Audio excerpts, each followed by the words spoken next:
Olá, eu sou a professora Mônica e vou apresentar o artigo intitulado Método para mapeamento e padronização dos processos de produção de uma construtora, um estudo de caso, resultado do trabalho de conclusão de curso de um ex-aluno da UERJ.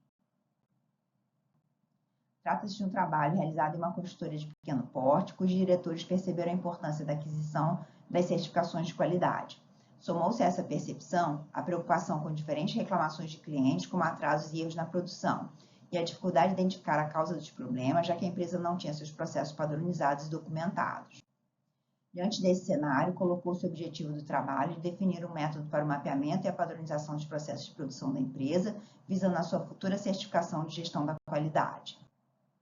Sobre o referencial teórico, os principais destaques são a BPMN, que é uma anotação gráfica padrão mantida pela OMG para a modelagem de processos e que foi adotada nesse trabalho, dentre outras razões, por sua riqueza de elementos e por permitir a representação de responsabilidades e eventos.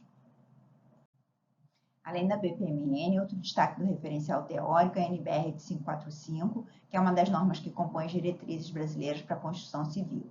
Essa norma estabelece as condições para execução e fiscalização de alvenaria de vedação de componentes cerâmicos. Além dela, existem outras normas que compõem as diretrizes brasileiras para a construção civil.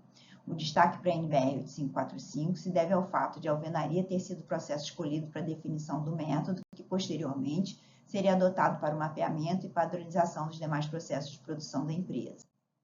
Sobre a metodologia, a primeira etapa foi a escolha do processo que seria estudado, que serviria como referência para a definição do método, que, como eu disse, foi a alvenaria, devido à sua alta demanda. As informações que dariam subsídios para o mapeamento do processo foram obtidas através de entrevistas com as equipes de gestão das obras e através de observação no local dessas obras. Para a padronização, após o levantamento das informações, o processo de alvenaria foi representado através da BPMN. Além da representação do processo como era executado, estudou-se a NBR 8545 e também representou-se o processo descrito na norma através da BPMN. Finalmente, após a comparação do processo como era realizado antes e como é proposto pela norma, identificaram-se oportunidades de melhoria que foram incorporadas ao padrão proposto. Aqui mostra-se como era o processo antes e como ficou depois. Percebe-se que acrescentou-se o subprocesso de proteção para impedir danos às paredes recém-levantadas. Na preparação, foi acrescentada a tarefa de verificação da disponibilidade de equipamentos e ferramentas. Essa verificação não era executada antes, o que causava pausas no processo, atrasando a produção.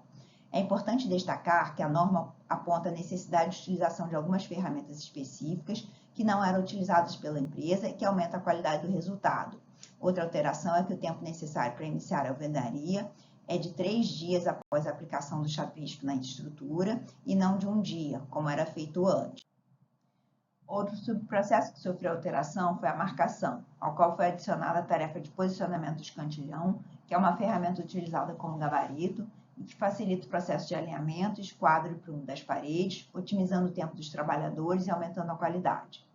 O subprocesso de elevação não sofreu modificações no fluxo, mas sofreu alterações em suas tarefas, que se refletiram na documentação do procedimento operacional padrão.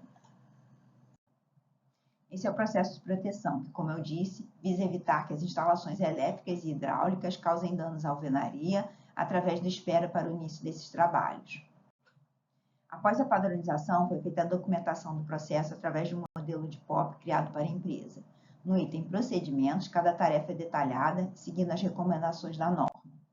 Como principais resultados, tem-se as melhorias no processo de alvenaria, o melhor controle sobre o processo e a garantia do padrão de qualidade, mesmo considerando a alta rotatividade de funcionários, a redução empírica das reclamações dos clientes. Aqui cabe dizer que não foi possível a avaliação quantitativa dessa redução, já que a empresa não tinha sistematizado o registro e o tratamento dessas reclamações. E, finalmente, a adoção do método proposto para o mapeamento e padronização dos demais processos de produção da empresa. Como conclusão, destaca-se como principal contribuição a proposta de um método que pode ser replicado por outras empresas da construção civil. Como trabalhos futuros, além da aplicação do método proposto aos demais processos de produção da empresa, o que, aliás, já vem sendo feito, coloca-se a necessidade de sistematização do registro e do tratamento das reclamações de clientes. Muito obrigada.